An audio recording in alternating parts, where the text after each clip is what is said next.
sizin yanınıza yürüyte geldim diyen yalı. O 25. noyabr meselesine qozgamakçı. O 25. noyabr meselesini näme üçin qozgamakçı? Şonu aýdyp bereyim men birinji. O indi şu 25. noyabrda içeri alınan yani belli bolan adamlar vardı. Şolaryň atlary var bizim elimizde.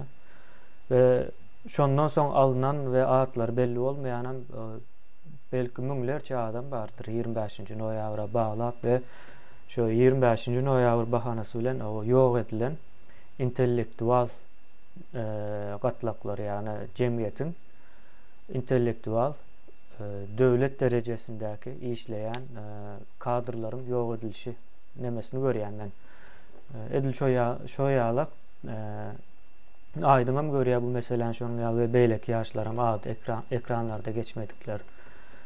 O indi şu mesele hakynda o sizden ýakyndan şu şahsyslaryň o bilýänleriňizden bir näçesini hatta sizin öz ýakyn doganlaryňyz var şu taýda 3 sansynyň ady geçýärdi. Hazır ildeşlerimiz ekranlarda da görer o atlary.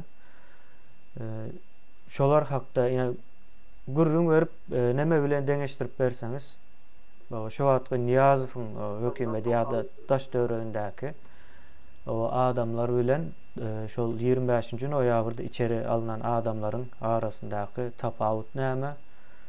O näme üçin olar alındı da beýlekler alınmady?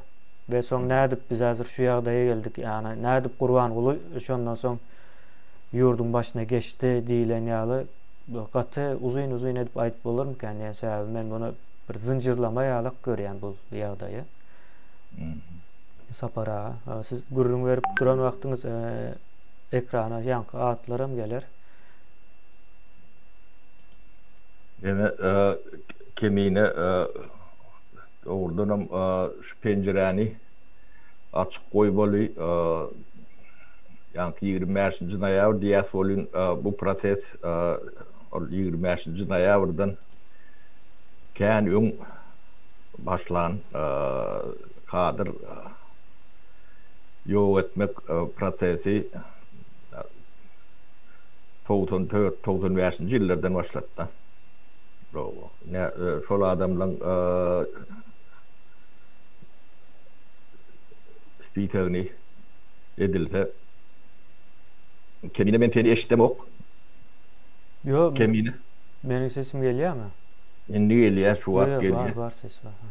Gurlayan ýalakdan tezini eşitemok, şoň üçin neme diýende. Yani 94. ýyllardan başlatdy. Yani Türkmenistanyň içinde bilmedim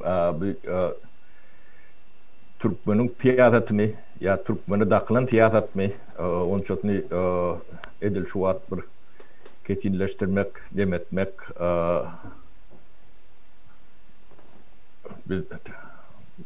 yani bilýänem bolsak dokumental bir görkezme kynrak da onu arşivler açılar da dediler ne şonu hatın belli var. Cehalet bilen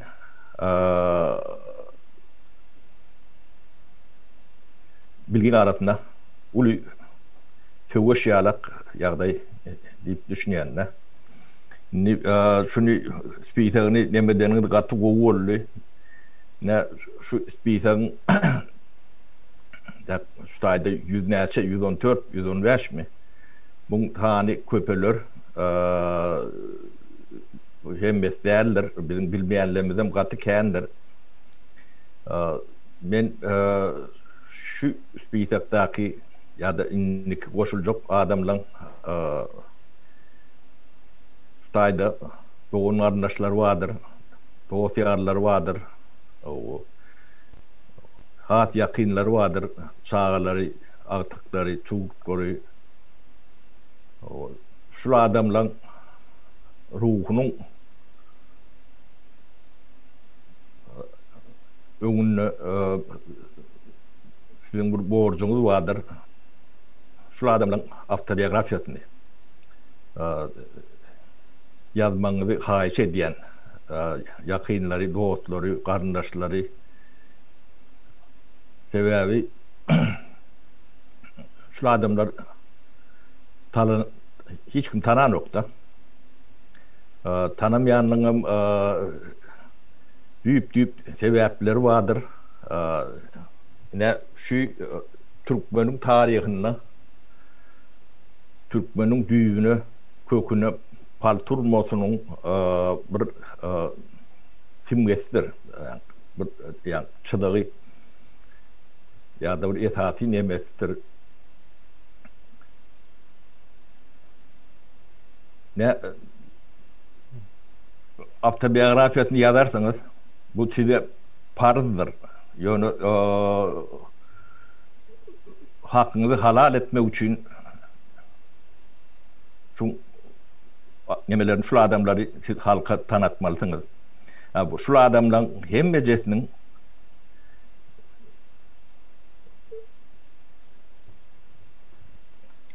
adı avrayı mertebesi dikelmelidir. Şu adamların hemmetinin fidalarının tüvürükleri bilen maddi, manevi täällä devlet olacak olsa öğüdünü doğulmalısınız. Şu farzdır. Sebebi ne Türkmen şu at yani sonuna geldi de ne son ilkinci adımı şulardır. Şu taydan başladı.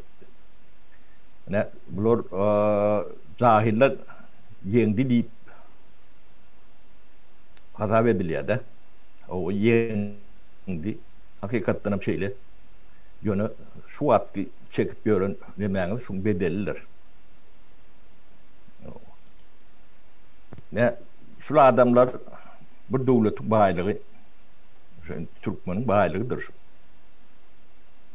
Gazi, nefti, nemesi değildir.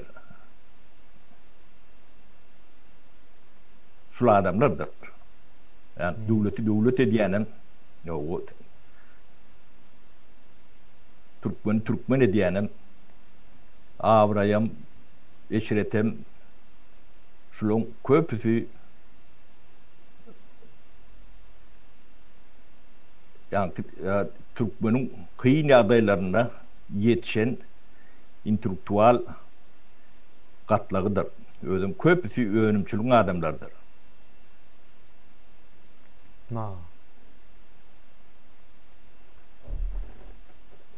Sapara. Hemen kabirlerini Ayber kimin? Sapara aynı şu taydan o kavirlerine deyip ayttınız o benim şu kavirlerin yakından tanıtsanız o içinden yine şunun yağlı adam o yok oldu. O beylikler ama o şondan yukarısı vardır. O aşağı çalacak aşağı vardır yani. Hazır bizim derecemizdeki adam yoktur içinde deyip o. Yok şunun öğüdü Türkmen'in demesinde dolması mümkünüm değerli. O doldurmak isteyen adamım yoktu. Ne ben adamı düşenlerine ayıp vereyim ne. Batır bir deyip diye. Ya eşitip bindiniz, eşitten değilsiniz. Şu tayda adı geçer ama. Şu doğru yani ki Viyana'da Obasiya'da Türkmenistan'ın ilçisi. Onun Türkmenistan'ın Dışişleri İşler Ministeri'nin birinci ornatörüydü. Benim bir 2-3-4 yaş küçük olmak mümkün. Doğulun yılını bilemem. Ben yönü yaşlıktan tanıyan.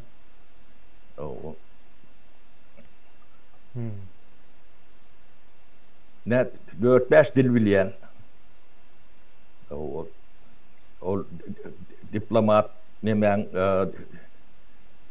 yukarı nemesine yeten öyle dörücülü adam gen görmeliler o koşum yadiyanlar Orsça da Türkmençe de İngilizce de Nemesçe de o katı adaryon oğlanlar altın yalak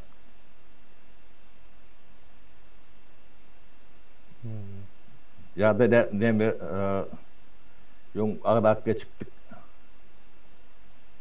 Halif, Tağa Nurdu Halif diyendir. Yani Aha. şu at Türkmenistan'ın meclisinin başlığı. Ödem ondan ön yani Juridik Fakültetinin bilmedim 10-15 mi il dekanı olanda ehli hukuk korucu orgunluğun 80-90% şun okuyucusudur. O Türkmenistan'ın kanunun emesinde düğün tutan adamlardan biridir. Tağa Nurdu Halif diyendirler. Eşitip bildiniz. Yok. Doktor Navuk. Juridik demeyen demesi.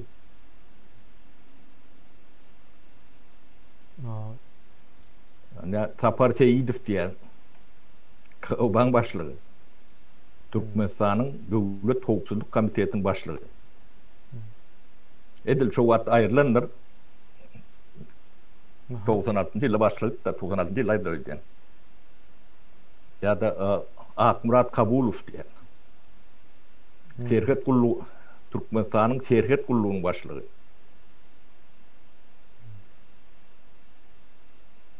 Yani şu adamlar yani eğer devletin içindeki yani devlet ne mesleği var ya da onun Türkiye'de memur değil ya. Yani o söz vezipeli yani devletin vezipeli adamları o niyaz ve ayıracak bolan olsa onda demek bu tayda hakikaten ama o bir zat var o niyazda bir yanlış giden bir zat bolaymalı da yani yüzlerce adam fikredin elleşleri yüzlerce adam özüm devlet adamı o niyazı o ayırmalı deyip neme geçerler yöne bulardan öngürtülep yani kanun boyunca edilecek işi öngürtülep içeri alıyorlar ve neme bolan olmalı. O terörist adı da kıldılar da. Hiç edilmedik olmadık zaten ya.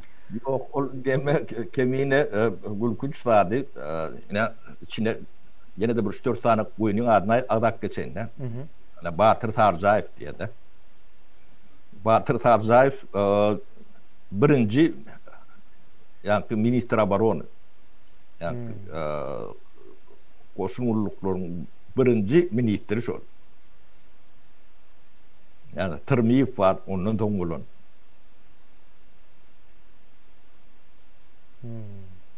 Onun ustayda Kağban görünüklü işgərləri vardır. Yani Orabiya Leaf diye. Başka da ben şu atların hem becetini şu at okap yetişip bilemok da. Ne verdik dur. Ya Hatamflar vardır. 3'te 10'dur. Bunun hem beceti önümçülüğün adamları. Önümçülük diyen de sapara şu tayda ne yani hem ayrılımı kendi yani yine. Çağrı Serdar yani Yengbeden ministri. Emreden ministri. O yani şu adamlar o niyaz o ayrılmalı deyip eğer hemmesi bir araya gelip maslahat eden olsa demek bu tayda hakikaten hem ayırmalı da. Onun Irak baryanı görünüp durur. Onun Nihamet Çakolyanı görünüp durur. Yani onu yani terör eyleki beyleki deyip neme diyorlar. Yani bunun eline yara bolman son o yararlı hiç zaten düşünmeyen son bunlar soruları yalıp oyun edip biliyorlar da.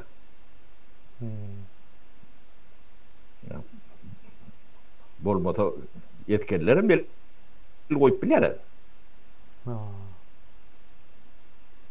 Ne şu da atları bilme için şu iyileşlerden katı hayiş ediyen şunun avtobiyografiyalarını yazın ben çın yürekten tidin hayiş ediyen tidin demeyen önümüzdeki parıdır. O şunu yazan sonu onun şu atki sahnadaki adamlar bilen halkın değiştirme yağdayı var. Şunun kimdiğini, neyemediğini o taşınak işleşip görün, nemet görün şu atki sahnadakilen o ne poktuğu ortaya çıkar. Bunu halka bildirmeyecek olup iki taraftan hem yani barikadan iki tarafından hem sağan çekişiyelerde. Şu adamların 80-90%'inin avtobiyografiyasını alıp göründü. Çolun her biri 100.000 tane çakma jurnalist ya da çakma Pakistanlıların demesine bedellir. Bunlar ne Türkmenistan'ın intellektual katları. Şulağım övedi doğulması mümkün değerli şu yağdaydı. Çünkü gelen demeğinin esası sebebi ne? Şuları siz cehalete iyidirdiniz.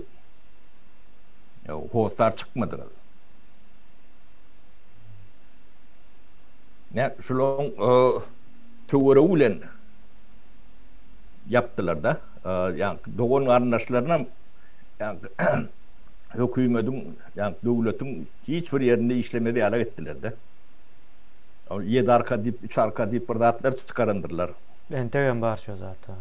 Entegren bağ olsa, ne şu adamla 7 arkası devlette hiç görevde işlemeli adamlar derler. Yine sanak görsen şular 10.000'den 20.000'den geçik gidiyendir. Öyle şulon tüyde edilşem göz kıyınlar ne advokatı vardır ne açık tüyde edilendir. Bu nereden üstüne koyulup bilinlerdirler. Ne yıl geçti yani 2002'den beri 20 yıl geçti. Onun okul şuları hoşarlarını görközü bilen okur da.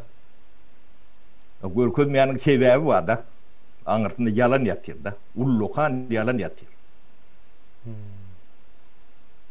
Halkım şunu talabım eden ok, şunun ağıtlarından tutan ok. O terörist diye, neyme diye. Şunlar terör edecek olsa, koşun ellerini şunun. Milli Hoğupsuzluk Komiteti şunun elinde. Edil şu vaat eline olmasa düğün olun.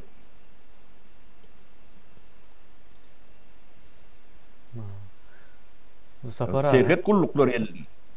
Meclis elinde. Şu neme cevap verip bilseniz eğer mümkün olsa. O Niyazov yine bir cehalet nemesi de cahil. O daş dövründekiler hem çolar. Şu adamlar ne edip bir araya geldi ve ne edip östü yani. Öne çıktılar. Niyazov ösüp yani Komünistik Parti'nin birinci sekreteriydi. O Moskva ödünü layallı adamlar uyarı tabi. Akılına huşuna neme değil, Niyazov'un yani spesialisi elektrik olmalı, energetik. O da energetik hem der. O siyasetçi değil ya da yani Sovyet demesine siyasetçi değil yani formal siyasetçi vardı. Sıkı kapayı sesli. O kim bilen siyaset edecek o? Başka bir parti yine bir zat olmasa. O da şarkı neme bilen aratnaşı olmasa nereden siyasetçi olur? Onun şol yani halk demeden çıkmasın deyip yonkun emeğini koydular da. Belki 5 Respublika'da da yani Moskva'nın teziri olmalı. Etaat nemedi. Onun elinden gidirmeyecek olup şular yalak emeğini etmeseler, oyunu etmeseler bu adamlar devlet bu yağdaya getirtmezdiler. Mümkün değildir. Bunu siz okuma yazma yemeğiniz vardır. Şunun autobiyografiyasını yazın biz hem meclisini ben atma tanamok tanıyanlar var elbette. Olun ben doğru yani durmuş yolunu yani o kaptır nemedir o datları bilmem kıyın da tanıtan bir 10'unu 20'sini biyografiyasını doğru bilendir. O şunun doğru biyografiyasını demekten hem medat orta çıkar. Ne jurnalist olayan oldular. O yeni bir dat olayan oldular. Ne şu datlar bilen ırklanmalı. Şu adamların autobiyografiyası bilen. jurnalistlere o diktatör. O geçen yolu bilen. Sapara jurnalist kızıklanmalı diýäňiz de. Mene jurnalist göremok o ne Yok meydanda. çakma blog hemeti yok diýýänmi esas sebäplerim ne suratlar. Ya ol şonun ýaly ýöne jurnalist men diýip çykanam o diktatör bilen işler diýok. Bize hüjüm Yok şu aylıklarına göre buçdanları şoň bilen ölçülýär bulun. Başka demesi yok. Ödem çok öwedi de olmadı. Türkmenin büyüğüne paltançaydı vurdular. Türkmen'i de çapak çaldırdılar. O halkta da bunu güne diyelim mi? Gelengsizlik diyelim mi? Bu adına ne diysen? O gönülsüzler berçek deyip yönü şu sözü de alınırlar da. Adı mutluydular. Nemesi mutluydular. O entegem neme var yani Sapara bir kerden okan komentaryalar mazır yadıma düştü. O Niyazov dövründe o iň azından häzirkä görä gowuty diýä. Yani halkımız şu neme bilen deňeşdirip bilen o. O näçin o Amerikaýalyk bolmaly. Ya da o SSR döwrü gowuty diýä. Yani biz gowu döwrü görmedik ýa-da iň azından bir Selçukludan soň gowu döwrü görülmedi. Hatta Orta Aziýada o Selçukludan soň gowy bir döwür görülmedi. Şonuň üçin o ýalňyş ýer bilen o deňeşdirmeli däl. Iň pes ýer bilen deňeşdiriljek bolýar. O neme var häzir aýtjak köp o Sowet nemesine ýakyn adamlara ýakman biler. Ne Sowet döwründe tehnologiýa beýleklere görä pesdi, beýlek döwletlere görä. Onuň sebäbi bar, ogurlaýarlardy. Ogurlap o şoňa meňzeşdirjek bolýar. Häzir meselem Hytaý bar ya. Hytaýyň bundan bir 5 ýyl, 10 ýyl bundan öňki ýagdaýy da ogurlap edýärlerdi kopýasyny. Edil şonuň ýaly o neme görüm, o barlap görüm. Hakykatdan hem köp tehnologiýa bölüminde ogurluk bar. Ondan soň bilim diýsen ýalanyň üstüne gurulan. Sebäbi onuň nemäniň sosial bir nemede yani düşünce sosial diýilende o Leninin sosial yani nemesi Marx'ın düşüncelerinden orta atan o Leninin bir ideologiýasy boýunça edilendir. Hemme zat o deň paýlanjakdyr diýilen bir ykdysadyýet bardy. Onuň ýaly bir zaty ýok. Ýerleşler sen gazanmagy bilmeýän bolsaň o deň paýlanmagy mümkin däl. Ýaltalar köpelip başlaýar soň bu sistemada. O näme bolsa da gelýär biz az işlesem ýa-da işläň ýalag etsem soň bu ýalançylyga öwrilýär bu wagtyň geçmegi bilen. Soň olan pikir edýär işleýänmiken diýip şonuň üçin gazanýan diýip pikir edýär aslında onuň ýaly däl. O jemgyýetiň içinde bardyr hakykatdan ýani önümçiliň adam diýär Sapara. Önümçiliň adamlar bolýar, ýene de iň soňunda şolar şu halka neme diýär. Ýöne bu adam adamlaryň öz ukybyny ortaga goýma mümkinçiligini azaldaýandyr.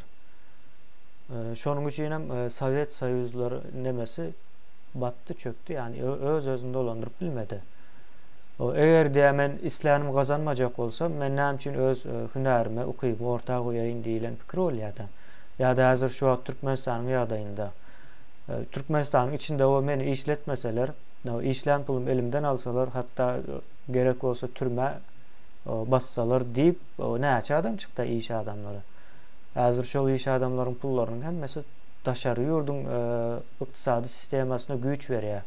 Şolaryň ykdysady sistemasyna dolan dur. Kellesi bilen yani diňe pulu däl o taýda. Hem ukybyny hem şo taýy alyp barýar. Yani Türkmenistanyň içinde näme galdy? O 3-5 sany ýegenler galdy. Olara mindik öz özüň etini ýaýmasa, yani şu ýagdaýda hiç kim ýok da. Yani o da gelir kemiğini hemen şu sayda ne çeknemende käbir adamların adı yok da şolar nemede Han Ahmedov diye yung Soğumi'nin başlığı olan o Garrif Çağır Söyün Üç diye o da Soğumi'nin başlığı olan o Haydarov diye Bahram Haydarov diye Taraftarçılık ministri olan onun Çerjo oblusunun ikinci sekreterimiz ya o hocalık boyunca sekreterimiz şolary ýalak nemede işleýetdi. Aha. Öldürüm şu adamla Han Ahmedov diýip aýtdym, onuň ýene de ýaşyl wady suwçy. Häzir ýa ýadyma düşer demeder. Olar ýanky türkmeniň kıyın çetlerinde gören dehinleri gönderi de o adamlar değerli olur. Hem beceri öğünümçülükten gelen adamlar. Hakiki öğünümçülüğün adamlar. Yağdayı hem bezini bilen ne çağrı garrif vardı. Niyadın derengde çok olmalı. Mesela para şonun yazatlarıyla gelin bize bu taya. Şoları bilmek isteyiz. Ne şol adamlar ön autobiyografiyasını bir deňeşdirip görün. İçindäki daşyndaky adamlar bilen taknadaky. Yer bilen gök ýalakdyr.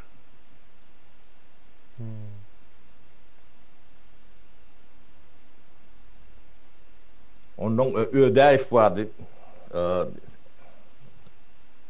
Çerjo oblusynyň başlygydy, soň minister finans bolaýdy diýen. Ýani min ekonomikaň başlygy boldy. Zam predem bol nemetdi. Gaty akylly oglandy. Hem mejesi öňümçülükden ýetişen adamlar. Öňümçülükden ýetişen adamlar ütköçük bolýandyr. Ähli Türkmenistanyň ýagdaýyny bilýändirler. İşi bilýändirler. İş gurnap bilýändirler.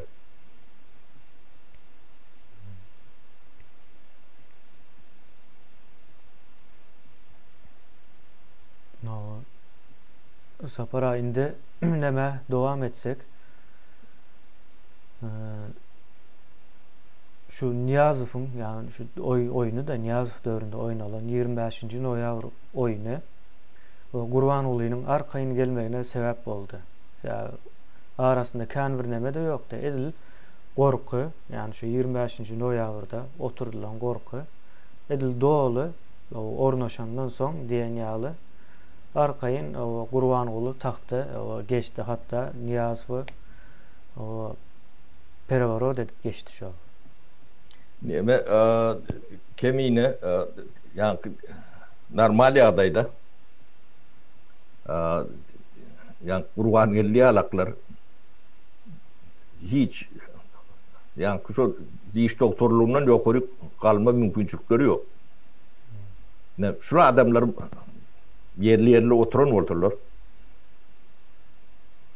Olar ýalak adamyň yeri bir owa diş doktory.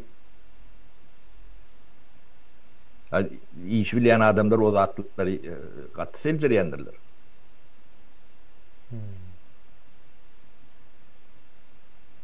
Evet, gurun gidip dukan şu nemelerin içinde yadıma düşönünü aydarın kayatı nemeğin böldüğümü bağışlardın da.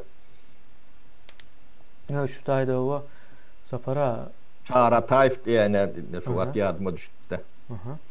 O yankı Zampret, Soğumi'nin Zampreti. Yani Karavum kanalını kurun adam.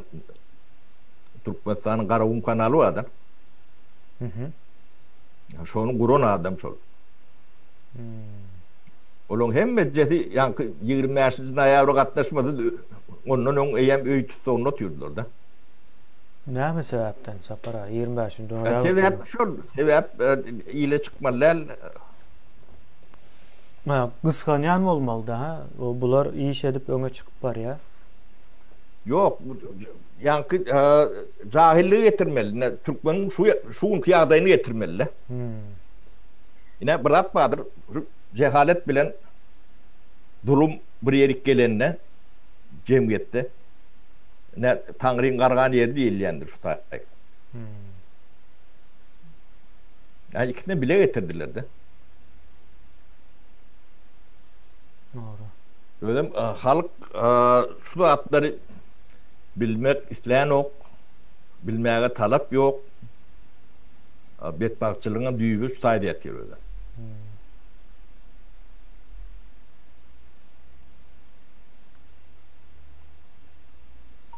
Müştahide ildeşlerimiz yazıptır da o Nasrullah İbadullah diye şol döwürki imam diye baş imam.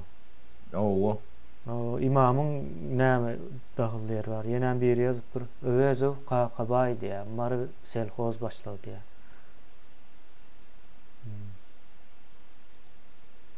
Yani sapara bu taýda edil döwletiň bar işgärlerini arassalar. göz görteli. Bu ýöne ýanky 25-nji noýabr ýöne bir näme diýen bir bahana oýna. O pursat demetdiler de. Ödem Türkmeniň eli bilen etdiler, eden adamlara ýok etdiler. Muhammed Nazarov, Otudov, Atajanow wadyr. O şo wat ministerstvo ýa İçeri İşler Ministrliğinin ornatarları da atları wadyr. Şolong hemme jatok ýok etdiler. Şu wat bu hemme jatok faktyr. Atacanova nirde türmededir ya ölündür türmenin içinde. O Muhammed Nazarov nirde türmededir ya ölündür şu taýda. Türmede ölündür. Ya 30 wam türmede ölün. Şolong elleri ölen etdiler.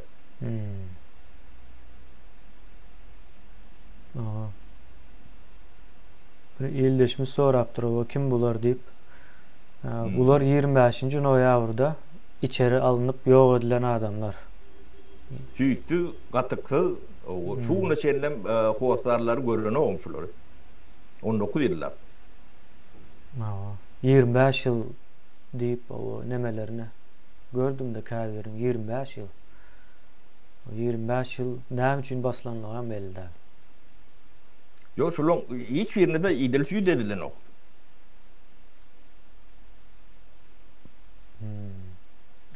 Süýdi Niýazow ýanky meclis geçilýän ýeri var. Ýygnak. Şo taýda süýt etdi de. Halkym çapak çal.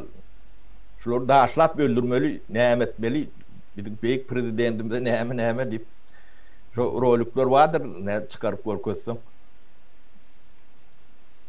Olar hem çıkarıp görkezäýär solaram. Ýöne şu penjereni kemip başlan. Açık tutmaly halk şu adamlar tanımalılar. Şolong autobiografiýalaryny garnaşlary, dostlary pardyr şolary. Gorukman hiç zatdan bu adamlar sizin geleceğiniz için canını orta koyan adamlardır. Şulara hormatınız yok olsa size hormatı hiç vaat olmaz. Türkmenin betbakçılığını büyümüş taýda yatanlar. Ya bunu ne eylek siyasetlaştıracak olup ya eylek beylek çekkendirler olun hemmesi oyundur, yalandır. Kurunolayan taknalardır. Bunu manipülasyalardır.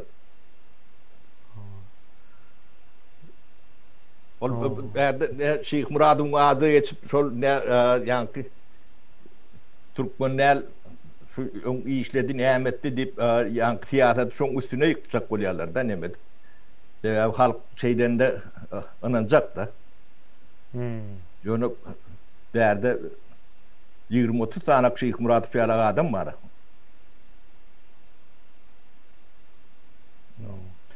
Şolong misal üçün meclisin başlığı var da halif. Şu yol başçılığı etti diye halkı nerede inandıracak? Ya da Saparte'yi şuna yol başçılığı ettir. Niýazow ilk nemeden ne? Birinci interviýusundan Serdar Durdiýew diýip biri neme berýärdi. Şo Niýazowyň adyndan men adymy içýärdi, Gurnan Klimov diýip. Onuň Kertependirde bir ýerde. Onu Şeyh Murad etip başladylar. Şo durşuny da gally. Men şu birinci ýazgy mende bar bir ýerlerde. Şonu tap berseniz Sapar ağa. O neme press sekretary ýa Serdar Durdy diýerler. Näme?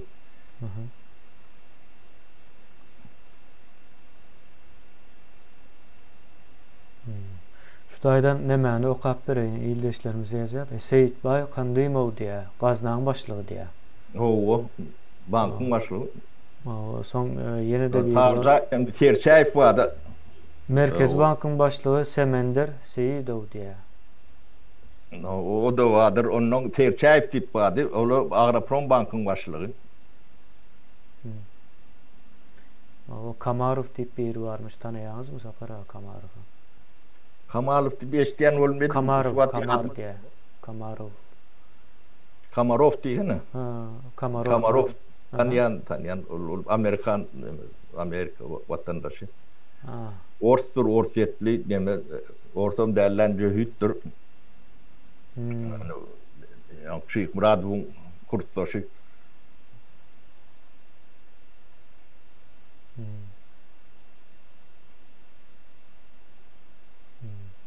Aşyr Serçaýew diýä. O Aşyr Serçaýew. Agroprom bankyň başlygy. O bizim ýollaşymyz bile işleşýärdik. Kurraýew diýip bar eken, tanaýaňyzmy Sapar ağa ildeşlerimiz? Kurraýew diýip eşdýän ýöne Edil Şuwat ýadyma düşenok.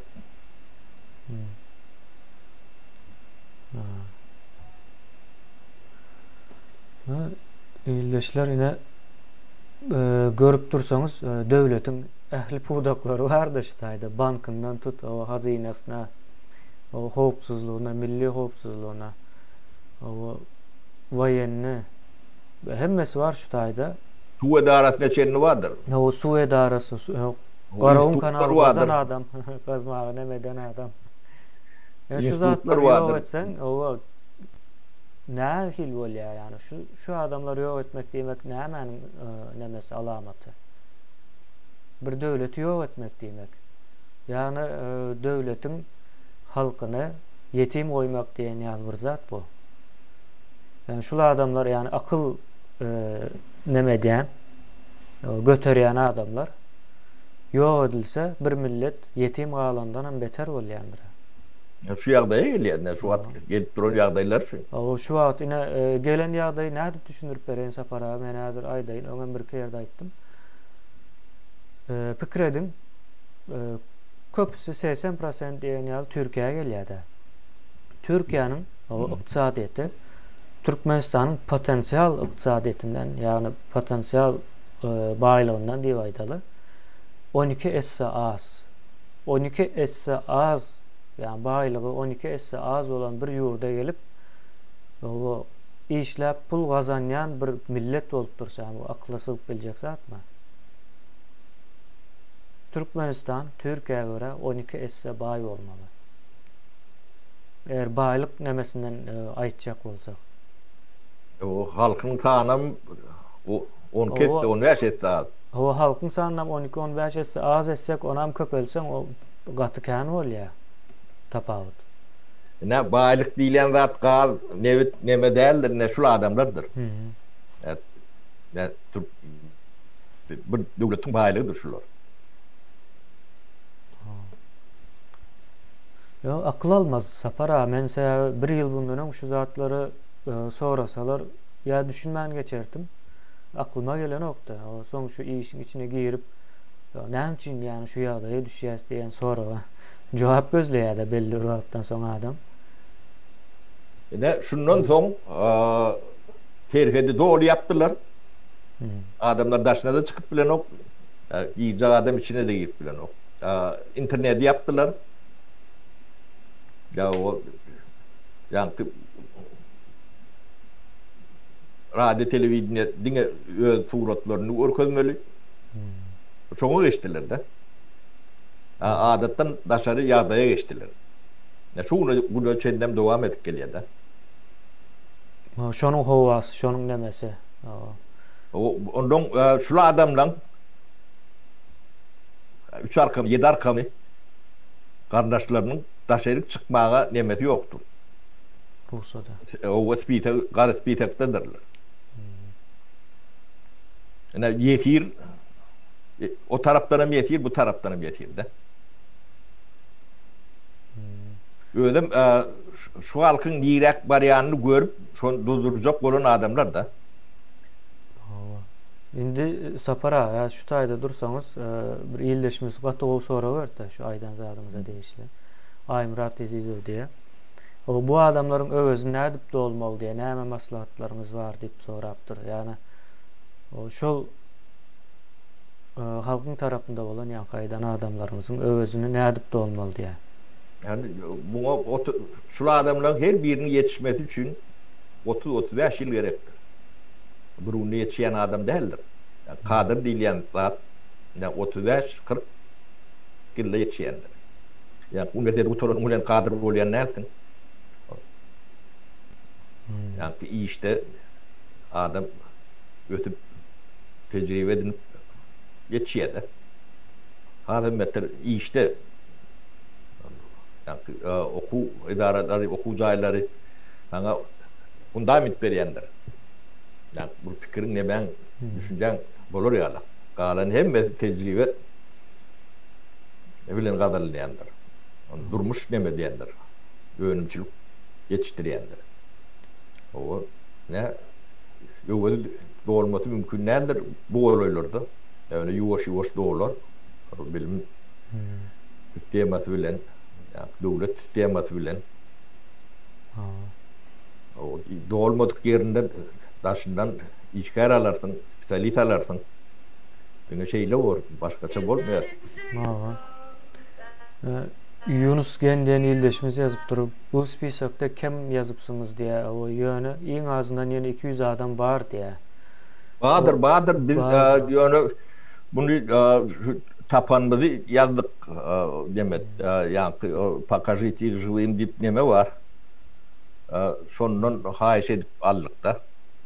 O bulon nemeti 200-300'den madır entek içinde demetmedik. Bilmeyenlerimiz de madır. Eğer o şu yankı saparağın başta haişti var. Eğer bilyen olsanız ad familyasını ve biyografyasını komentaryalarda yazsanız yani Neme'nin videonun aşağında komentaryalara yazsanız o olur. Gönefir değil de. O son yankı Neme sonra menen birazrak üstüne koşup bir ayda en sapara. Yani bu adamların özü ne edip de olmalı.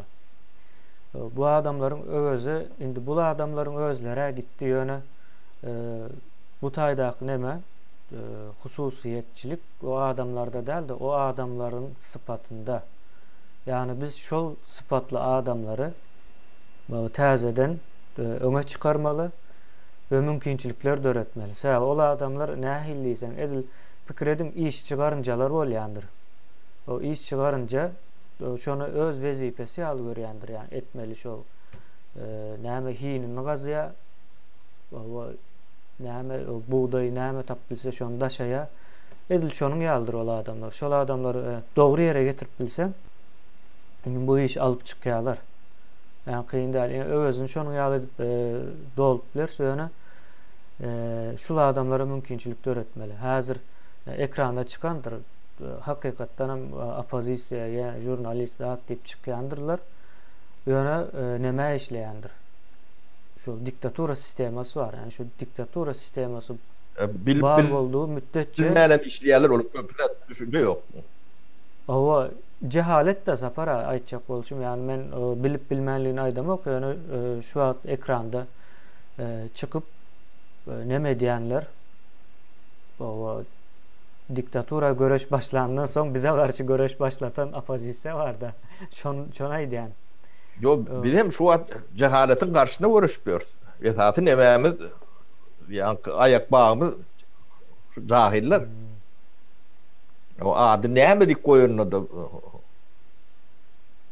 dünya Türkmenleri ya da hemen gençi diyenin ulen o içindeki adamların kompetensiyeti ütkeni o var. Ben yine de burada haişe diyen şulon autobiyografiyasını yazarsanız şu sahnedeki adamları bilen gençtirip göreyim. Şolon birem yani doğonun şu neçenli autobiyografiyasını yazıp bilenlerdir. Aydın bilenlerdir. Objektif. Ne şolon kuyun yazarsınız olun.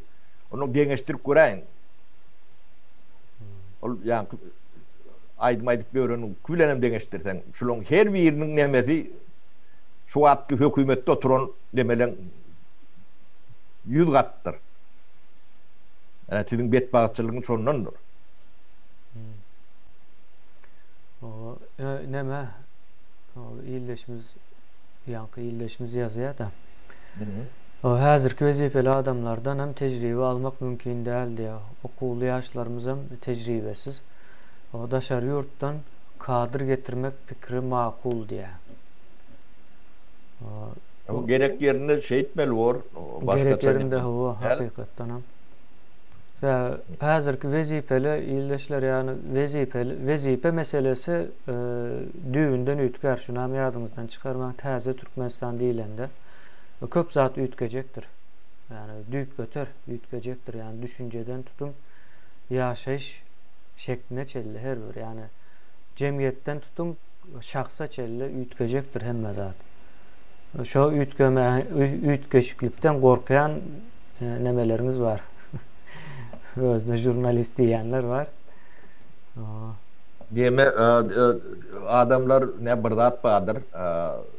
Cehalet aklın ganim düşmanıdır. Onun adına neyme koyuyorsunuz da cehalet bağol şolun yönü hünerde profesiyasına seyredeyin. Bir yerde bir paltan sapı olup bilip dirilen ne sol atlarını seyretsen o cahilliği orta çıkyandır. O gepurunun görünüp durandır. Şolun ganim düşmanı bilgidir. O deme bilen görüşendir öğüt görmen yak diktaturu bilen. Yok. Akıl bilen. Ilim bilim bilen görüşendirler. Şon karşısındadırlar. Onu Türkmenim şonu yani bilyen de adını daşına çıkarmalık için şon korka salıptırlar da. Yani bilyenini daşına çıkartıp bilen nokta. Korkusunu çıkartıp bilen nokta. Olmasa yani köpçülük ya içinden her türlü adam çıkıyor. Bilyenini bildirmeyen etmeli. Ya birdat edip bilyenini eyleka görkezmeliler. Yani il görür yala etmeliler. Ne şol yağdayı sindiripdirler de. O türmelön içinde ne şul adamlar türmelön içinde yatanlar diye takdirler vardır elbette. O burnu sümüklü biliyse ne şulun üstünden izdivat ediyordu. Şulun durmuşunu şu türmen içinde de doğduğu çoğuruyorlar da. Ödüm yankı yere tama yemeğin vurdum. Şonun ses çıkıyordan şonun kellesinin ses çıkan yok da. O cüycankçı da yok kelleleri. Ben şu orgun işgârının şu ta işlemeyle var yani adamın. Beyinisinde bir şıkırdı vardır öydüm yok da. Pul ödülemedir başka da atları yok bunun. Bol şu da atları görünüp durunda da. Biraz şıkırdı oldu.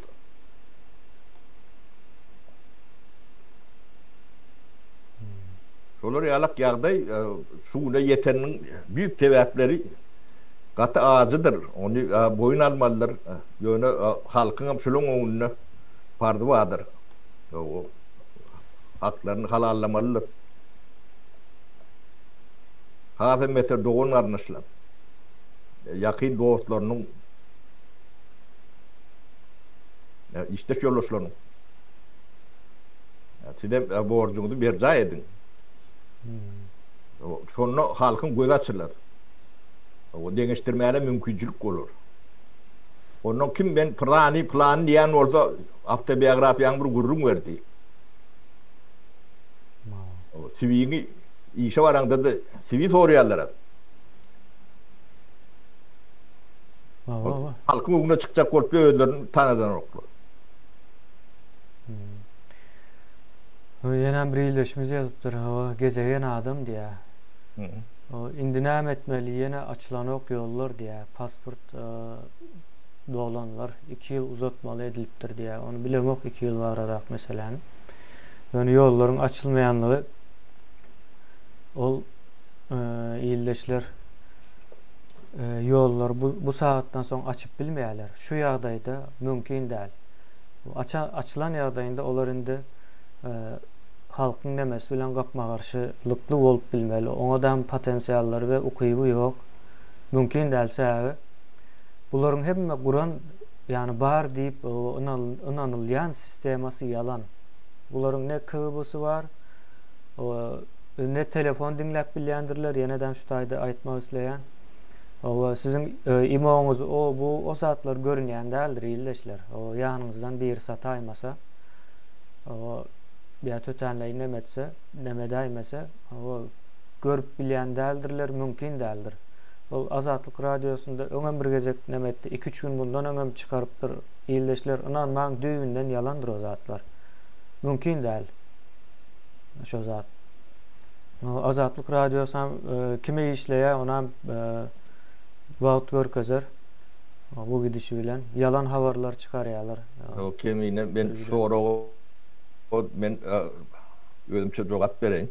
Bir kapılan açılmasını talep etmeliler. İlk olarak şu internetin açılmasını talep etmeli. Şunu mecbur etmeli.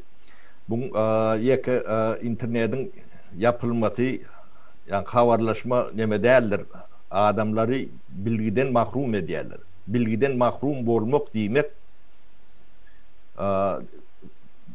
anırtı nadanlıktır. Ya 30 yıl dünyadan yapık. Ya bir topur hünersiz adam geçindir. O internet yani kavarlaşma terişletse bilgin öcü ev. İndiden ağrıya hatam beter.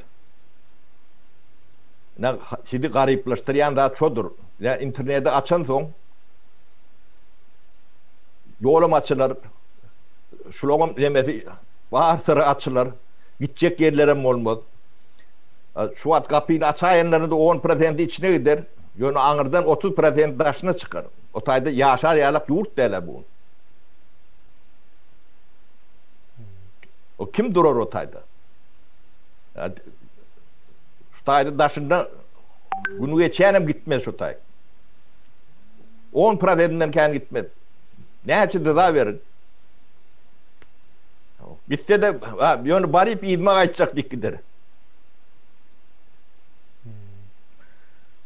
Onun için yeme interneti açtırmalı. O şun önemli tiyliğine uloltturmalı. Yedemeli. Şunu etmeyen adamlara vazifeli cevapkarlı ne gelecekte ne adetten naşar yağda ilan edilir. Şun şartlar boyunca şu atları şuna peyatkelçilik veren, peyatkelçilik ödeyen vazifeli adamlar vardır, vazifesiz adamlar vardır. Atın cezasına kendi hakkınız vardır. Sapara bizi o çağırıyorlar. Bizi şu tayda bol edele. Bol ya. Sapara. Bol ya illeşler sağ olun. İyilleşler sağ olun. Yeniden görüşeceğinçek bizim öz kanalımız vardır. Hükümet, kurucu hükümet deyip iyilleşler hükmen suratta şuna abone olma hayatımızdan çıkarma. O tayda meseleler başka çarak gidiyendir. Ve iki kanalın arasında neme bir bağ vardır yana ikisinden birden görmeseniz düşünmeyen bilirsiniz bolup barayan vakalara. Şunun için hükmen suratta Türkmenistan'ın kurucu hükümeti diyen kanalımıza da abone olun. Bolya Sapara sağ olun. İyileşler size de sağ olun. Murat hadi bariyat ne yapıyor oturduk şu at. Sağ olun iyileşler sağ olun.